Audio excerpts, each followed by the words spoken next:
celui de l'année 2019. Est-ce qu'on peut savoir globalement de ça ce que vous voulez savoir? Évidemment, ces dernières années, nous avons pratiquement instauré cette tradition de venir saluer le président Rikonan Bédié au début de l'année pour lui souhaiter la bonne année. Donc nous sommes venus dans un premier temps d'abord pour manifester donc, ce vœu. Lui souhaiter une bonne année, une année de sphère, une année de santé.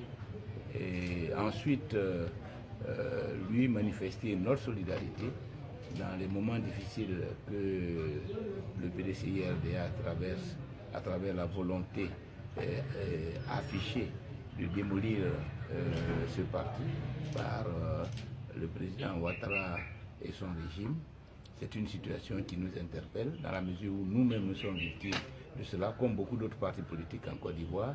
Donc à travers les agressions multiples auxquelles le PDCI est confronté, c'est l'ensemble de la démocratie ivoirienne qui est menacée. Il était important que dans ces moments-là, nous nous retrouvions, que nous examinions les voies et moyens pour y faire face.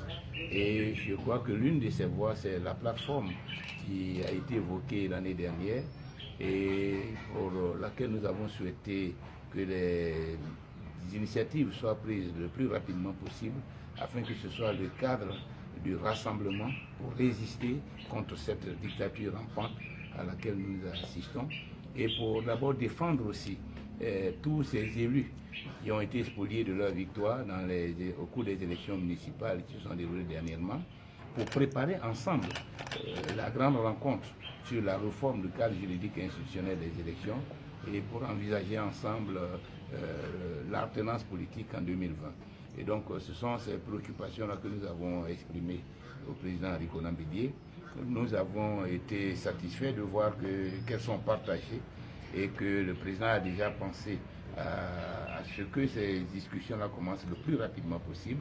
Donc dans les jours à venir, vous allez certainement noter que tous les partis politiques qui adhèrent à l'idée de cette plateforme vont se retrouver pour tracer ensemble les sillons, pour mener ensemble des actions unitaires afin de défendre les élus locaux spoliés de leur victoire, afin de préparer ensemble, je dirais, le changement politique en 2020.